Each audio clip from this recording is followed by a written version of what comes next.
lo único que queda ya es hablar un poco de las perimplantitis, brevemente. Porque como hemos dicho, las perimplantitis, lo ha dicho nuestro compañero, han venido para quedarse. Y vamos a tener muchas perimplantitis. Y ustedes de nuevo van a ser fundamentales en el tratamiento y el manejo de las perimplantitis, porque el control de placa aquí es fundamental. Se trata de una patología del tejido perimplantario, tanto del tejido blando como del tejido duro. ¿Por qué se produce? Pues básicamente por acumulación de bacterias. De todas maneras, hoy día no se sabe mucho acerca, de una manera fehaciente, de una manera con una evidencia científica poderosa, por qué en un momento dado se establece una perimplantitis o no. Se sabe mucho de la periodontitis, pero no mucho de la perimplantitis. Lo que sí se sabe es que nos lleva a la pérdida de los implantes y se sabe que haciendo determinadas técnicas y determinados manejos, muchos de ellos relacionados con su profesión, podemos mantener implantes enfermos en la boca, curarlos y mantenerlos en la boca, que aunque sean implantes no exitosos, pero sí ya les digo que son implantes que pueden haber sido supervivientes. Bueno, las bacterias se pueden unir sobre todo en la unión del pilar y el implante o la unión del pilar y la corona. Ya les dije que la zona esa del tejido ese tan lábil perimplantario era una zona muy complicada de asiento de bacterias y que en todo lo que sean encajes, uniones, atornillamientos y facetas de un lado para otro, tenemos otro punto más de relleno de este tipo de historia.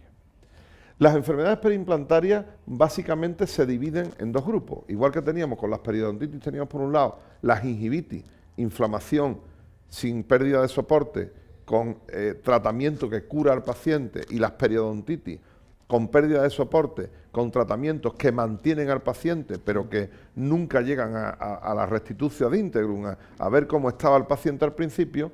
Nosotros tenemos también la mucositis perimplantaria y la perimplantitis. La mucositis, por ejemplo, esto pudiera ser una mucositis, la mucositis simplemente son cambios inflamatorios en los tejidos blandos alrededor del implante. Por ejemplo, aquí ha habido una inflamación, el tejido está inflamado, está purulento, duele o puede molestar, sangra, nosotros desmontamos la prótesis, comprobamos radiológicamente que no ha habido una pérdida ósea marginal, limpiamos la zona, limpiamos la prótesis. Si la prótesis está mal diseñada, hacemos otra prótesis y entonces conseguimos quedarnos como estábamos. ¿De acuerdo? Esa es la mucositis perimplantaria. Los signos y los síntomas, lo que os hemos dado. Hemorragia al sondaje. Sondaje suave con sonda de plástico. Cambios en el color y en la consistencia de las encías. Es reversible y los cambios están limitados al tejido blando porque no ha habido pérdida ósea marginal. ¿De acuerdo? Estamos en una mucositis. Aquí, por ejemplo, este es un paciente que vimos hace mucho tiempo, que en el periodo de cicatrización, estos son unos implantes muy antiguos ya, en el periodo de cicatrización presentó esta situación, en la cual supuraba y tenía aquí un acceso. Este paciente, pues como fue hace mucho tiempo y teníamos un poco de miedo a ver qué podía ocurrir, pues incluso se le llevó a levantar un colgajito a limpiar, pero tenía una mucositis. Y quedó perfectamente, incluso hicimos más tratamiento de la cuerda. Al cabo de los años, de muchos años, apareció con un implante del otro lado que dijimos, este va a tener otra mucositis, pero aquí no, aquí cuando fuimos a hacer así con el implante, nos quedamos con el implante en la mano y había hecho una perimplantitis. Pero fíjense que el que tuvo la mucositis en su día permanece ahí sin ningún tipo de problema. Lo que hicimos ya, viendo que era un paciente que no acudía a las citas de mantenimiento, pero esto estoy hablando entre esta fotografía y esta pueden hacer 10 años perfectamente. Como no acudía a citas de mantenimiento ni nada, lo que hicimos fue, ¿me va usted a poner otro implante? No, lo voy a dejar con estos mismos que tiene, y con eso le vamos a fijar la prótesis y ver usted qué bien va a estar. Y eso fue lo que hicimos. Pero de todas maneras, lo que les quiero comentar con respecto a lo de la mucositis, que hasta esta mucositis incluso no estuvo correctamente tratada, porque hoy día se trata de limpiar, mandar antibióticos y esperar, incluso aquí, como fue que estábamos empezando, vamos a limpiar por aquí, a ver qué pasa, pues mantuvimos el implante a lo largo del tiempo. Y un paciente que no se mantenía y que incluso acabó en otro implante con perimplantitis. Una de las funciones, de las situaciones en las que aparecen mucositis, y lo hemos visto fotos y lo hemos hablado básicamente muchas veces, es restos de cemento. Esta prótesis se ha cementado, es una prótesis de un implante que está a nivel de la encía, no es un implante de los M8 que quedan por encima de la encía, y entonces aquí teníamos un proceso de mucositis, lo veis, de nuevo lo mismo, inflamación, rubor, dolor, supuración, nos metemos con una cureta de plástico, empezamos a rascar y sacamos trozos de cemento. ¿De acuerdo? O sea que las prótesis cementadas, como bien os comentaba, uno de los problemas que tienen es este, ya lo hemos visto en un par de ocasiones. La perimplantitis es una infección multifactorial. La perimplantitis ya implica pérdida ósea marginal e implica pérdida del implante. De tal manera que tenemos unos factores principales, que son las infecciones bacterianas. También influye mucho la sobrecarga biomecánica y sobre todo lo que es la sobrecarga biomecánica unida a la infección bacteriana, y eso ocurre lo mismo que en los dientes. En los dientes hay unas teorías de unos señores que se llaman Glickman y Warhouse, que hablaban sobre ese tipo de pérdidas verticales en los dientes con problemas periodontales. Pues algo parecido, que no es lo mismo, estamos viendo en los implantes. Y factores secundarios como el haber hecho una técnica quirúrgica traumática y una cantidad inadecuada de hueso de superficie o la respuesta inadecuada del hueso, que esa respuesta inadecuada muchas veces hay pacientes que pierden implante y la realidad es que hemos hecho correctamente la cirugía, revisamos todos los factores y no tenemos ninguna cosa porque hay pacientes que tienen una mayor tendencia a perder implante. Todo esto es ponerse a estudiarlo y seguramente encontramos la respuesta, pero sí es verdad que hay algunos pacientes que les ocurre esto. Pero de todas maneras, lo que nosotros tenemos que tener en cuenta, o ustedes tienen que tener en cuenta, es que ustedes pueden actuar de una manera muy específica sobre las infecciones y también sobre el tema de la sobrecarga, porque claro, ustedes en las revisiones que le hagan a los pacientes, pues el dentista le dice, revísame a este paciente, una de las cosas que ustedes pueden hacer es chequear la oclusión. Si ven que hay sobrecarga, llaman ustedes al profesional, yo estoy detectando una sobrecarga aquí, si además esa sobrecarga se corresponde con pérdidas óseas marginales en la zona, quiere decir que hay que actuar. Se inflama el tejido conocido sujetipitelial y nosotros, además del sondaje, se suele corresponder, porque si nosotros sondamos y hay infección y supuración, pero hacemos una radiografía y no se ve pérdida de soporte, quiere decir que estamos ante una mucositis. Pero cuando ya esta zona de aquí, de la que hemos hablado anteriormente, tenemos aquí el epitelio de unión del diente, pero que no tiene nada que ver con este epitelio perimplantario, este es un epitelio mucho más seguro, se va a perder antes. Tenemos enrojecimiento, supuración, sangrado, aumento de la profundidad de sondaje, y aquí vemos la comparación entre lo que sería una periodontitis, fíjense, una periodontitis, pero fíjense este defecto vertical tan curioso que hay aquí, y estos defectos verticales, estas pérdidas óseas marginales que hay aquí. Ustedes cuando se encuentren ante un paciente con una periodontitis que tiene este tipo de defecto vertical, siempre va a haber, fíjense que aquí le han levantado una corona, porque casi siempre va a haber un contacto oclusal en esta zona que va hacia la zona del defecto más placa bacteriana. Si ustedes eliminan el contacto más la placa, probablemente se llevarán la sorpresa que digan qué defecto más grande, a lo mejor incluso sin emplear técnicas de regeneración, cómo van a ver al cabo del tiempo que esto se rellena. Es muy curioso. Mucho más difícil es en los implantes. En los implantes se sabe, cuando ya hay este tipo de pérdidas óseas verticales, hay que entrar ahí a limpiar todo eso perfectamente, porque si no, ni siquiera van ustedes a poder mantener un implante superviviente, sino que estos implantes acabarían perdiéndose, ¿de acuerdo? Evidentemente, cuando los implantes tienen ya algún tipo de movilidad, pues el implante hay que eliminarlo. Hemos hablado ya del sondaje, no vamos a hablar ya mucho más de esto, tengan en cuenta sobre todo cuando aparezca un exudado y el hecho que les comenté de que el sondaje, la validez mayor que tiene es cuando ustedes pueden comparar y pueden hacer un mapa del viaje, porque si no saben de dónde van, nunca van a saber a dónde llegan, ¿de acuerdo? Aquí tenemos un caso de perimplantitis, este era un paciente fumador, era un paciente con muy mala higiene, y aquí ven ustedes cómo este paciente pues nos consulta porque le duele, porque le supura, levantamos un colgajo, fíjense toda la placa que hay aquí, ven ustedes aquí lo que estamos quitando es esto, era un granuloma, esto era prácticamente la base de un quiste que se había formado aquí, y fíjense la placa, ¿qué se hace? Pulido con fresas que hay de las roscas del implante, pulido de la zona, era una zona óptima para regenerar, material de relleno, una membrana, y bueno, y más o menos tenemos aquí un implante superviviente a lo largo del tiempo. Superviviente, donde no tenemos infección, donde el paciente mantiene la prótesis, pero que sabemos que ahí la desintegración no es esto. ¿Y qué factores de riesgo tenemos para que se puedan producir estas perimplantitis? Pues la mala higiene, que ya lo hemos visto, fumar, una terapia con corticoides, la diabetes mal controlada, las periodontitis activas y otro tipo de patologías sistémicas que también pueden llevarnos a ello. Yo simplemente voy a repasar muy brevemente las más importantes, más frecuentes y sobre las que ustedes pueden tener una mayor actuación y un mayor éxito a la hora de actuar. Por ejemplo, el tabaquismo. Unir implantes y tabacos es incrementar el riesgo de complicaciones. Si bien yo les digo la verdad que los últimos estudios que hay a largo plazo, la evidencia no es tan concreta como se esperaba que iba a ser. Cuando se hicieron muchos trabajos multicéntricos a largo plazo en los cuales se veían una peor evolución de los implantes y se esperaba que cuando se hiciera un gran estudio tipo metaanálisis de esto se iban a salir unos datos muy concluyentes. Lo han hecho en los últimos workshops de periodoncia y la realidad no es tan concluyente, con lo cual muchas veces nosotros creemos que vamos por delante de las cosas. Pero sí es verdad que hay una mayor tendencia en estos pacientes a perder implantes, que son pacientes, como les comenté anteriormente, que no sangran al sondaje, pero eso no quiere decir que estén bien, y que hay una alteración de la respuesta a la placa, de la respuesta inflamatoria en todo este tipo de pacientes.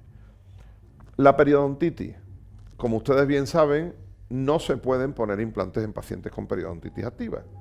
O sea, no se pueden hacer estudios de cómo evolucionan los implantes en pacientes con periodontitis activa porque éticamente es imposible ponerlo. Con lo cual ustedes, cuando detecten una periodontitis y el dentista les vaya a colocar un implante, le tienen que decir, che, aquí no puedes poner el implante porque tiene una periodontitis activa. Primero tenemos que controlar la periodontitis y después habrá que poner el implante. Hay que esperarse. Muchas veces el paciente quiere ir corriendo, pero si estamos en esta situación no se puede poner el implante. El implante se va a perder. Y además, si el implante se pierde y el paciente acude al abogado o al juez y ven que tiene una periodontitis activa y que tiene un implante, os toca pagar a la clínica porque es una cosa que está descrita. Sin embargo, los pacientes con periodontitis controlada sí pueden llegar a implantes, aunque se sabe que los pacientes con periodontitis controlada pueden tener un porcentaje pequeño, mayor de pérdida de implantes, o más que de pérdida, de presentar problemas con los implantes que los pacientes que no han padecido periodontitis anteriormente. Y eso también lo deben de saber los pacientes. Nosotros le vamos a controlar la periodontitis, lo vamos a poner a cero, se le van a poner los implantes y usted tiene que tener mucho cuidado porque los pacientes que han tenido periodontitis pueden recidivar y tienen una mayor tendencia a perder implantes. Tenemos que estar informados de todo. Con lo cual las citas de control deben menudearse, deben de ser más frecuentes. No es igual un paciente que ha perdido un diente por un golpe con 25 años, se le ha puesto un implante, que un paciente con una periodontitis crónica, que ha perdido dientes por algunos sitios, que está tratado de la periodontitis, que le tenemos que rehabilitar con implantes. Ese paciente va a haber que verlo cada 4 meses y ahí estableceremos la pauta de tratamiento. Las reapariciones, pues hay que controlarlas urgentemente y lo que les dice anteriormente, que no se puede. Se ha comprobado como en las periodontitis activas los mismos gérmenes que colonizan el surco perimplantario el surco periodontal colonizan el surco perimplantario. Las mismas especies de gérmenes de la misma familia, con lo cual quiere decir que hay que controlar rápidamente ese tipo de circunstancias. Este es un caso muy particular, creo que pocos casos habrá por ahí en la literatura donde tengan la radiografía de un paciente perdiendo soporte a lo largo del tiempo sin tratarse. Pues este era un compañero, era un médico, amigo mío, que le daba miedo venir al dentista, que vivía lejos de donde yo vivo y que quería que yo lo tratara y me mandaba todos los años con su hija que estudiaba odontología y hoy día es dentista, me mandaba una vez al año una radiografía de cómo estaba y cómo yo lo tenía abandonado. Pero yo, pues ven para acá, yo cómo voy a ir a tu casa. Y entonces, pues aquí vemos cómo empieza un paciente que consumía medicamentos, que fumaba todo lo que podía, que era diabético, y aquí vemos la pérdida de soporte, cómo estaba, cómo sigue perdiendo soporte, cómo sigue perdiendo dientes, como aquí lleva ya un parcial de resina, como la única muela que no se le cae es este cordal, que no se sabe ni cómo está aquí, bueno, ya aquí ya sí lo perdió, cómo sigue perdiendo dientes, vean las lesiones de esto, cómo sigue perdiendo dientes, y como ya un día dice que lo tengo que meter en el quirófano, quitarle los dientes y ponerle los implantes. Yo no quería, porque no era el paciente idóneo, lo hicimos, tuvo un problema hemorrágico severo en el postoperatorio, con lo cual dejamos de ponerle aquí 2 implantes, pero aún así aguantó 15 o 16 años sin cuidarse, sin echarse cuenta, hasta que apareció con 2 implantes fracturados, tuvimos que volverlo a meter en el quirófano, quitarle esta muela que le habíamos dejado porque se le metió en la cabeza que había que dejarle alguna y lo engañamos y en el quirófano se la quitamos porque él tenía que tener por lo menos un diente, se la quitamos y aquí arriba vemos pues la última reconstrucción de implante que le hicimos, con un implante corto, añadimos algún implante más y la rehabilitación prostodóntica que le hicimos luego. La diabetes, ya hemos hablado de la diabetes anteriormente, incrementa enormemente el riesgo de perimplantitis.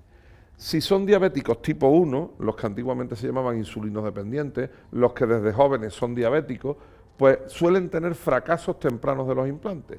Y los diabéticos tipo 2 suelen tener más tendencia a la perimplantitis. De cualquier forma, se sabe que los pacientes con buen control de la glucosa se les pueden poner implantes y los estudios que hay dicen que tienen la misma tasa de éxito que los pacientes que no tienen diabetes. Con lo cual, de nuevo, ustedes entran a formar parte del espectáculo, porque ustedes tienen que estar pendientes, por un lado, de la glucemia. Pero la glucemia que ustedes la pueden medir con este tipo de aparatitos que hay en todas las consultas, ustedes llegan al paciente, ya me comentaban que tienen un protocolo en alguna consulta, todos llevan tensión arterial, todos se les mide la glucemia, eso es perfecto. Pero la glucemia, sobre todo, les va a servir para, siempre por debajo de 140 miligramos por decilitro, les va a servir para que no surjan problemas en el operatorio. Pero estas cifras de glucemia no se fíen de ellas. Los pacientes diabéticos, sobre todo los diabéticos tipo 2, que es a lo que más veces hay que ponerle implantes, son muy tramposos. Y entonces saben, ellos se engañan a sí mismos. Entonces saben que les van a medir el dedito, incluso ellos utilizan el aparatito que tienen en casa para ponerse morados o no.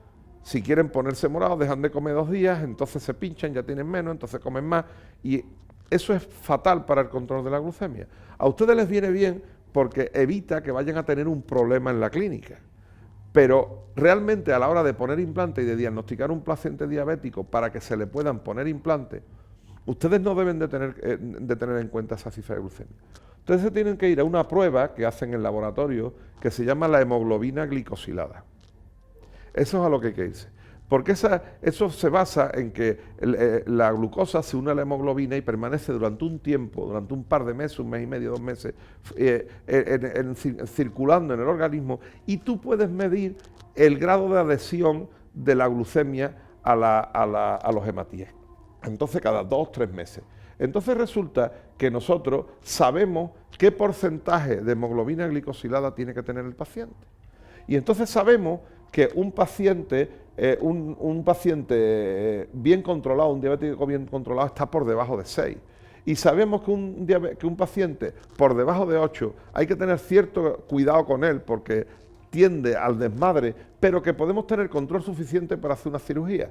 Pero que si tenemos un paciente con una hemoglobina glicosilada por encima del 8%, nosotros directamente tenemos que echarlo para atrás, porque lo único que vamos a tener son 2 tipos de problemas.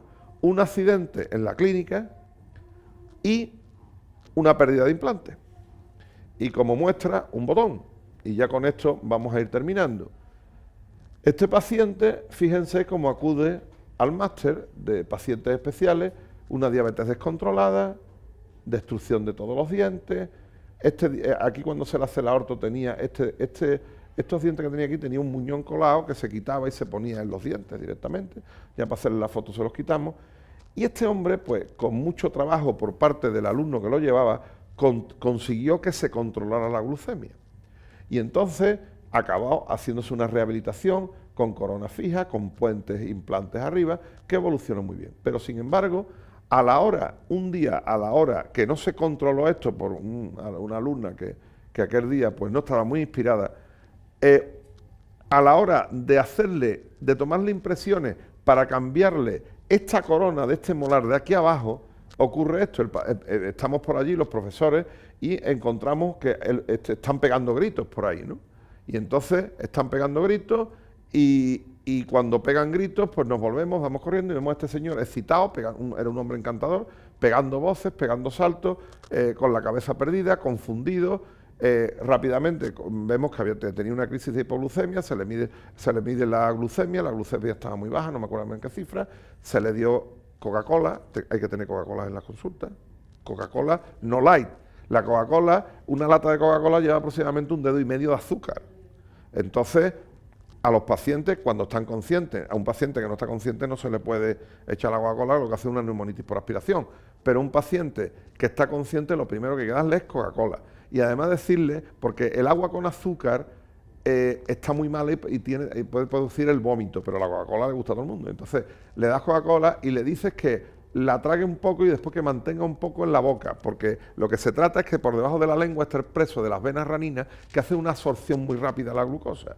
Y entonces, cuando ya viene, porque el caso estaba muy bajo, llamamos al 112, nosotros tenemos visitas del 112 todos los años en la facultad, ya somos amigos, y entonces por los tipos de pacientes que tratamos. Y cuando ya aparecieron los del 112, el paciente lo ve que está tranquilo y estaba controlado, porque en el momento que habíamos recuperado el nivel de glucemia normal.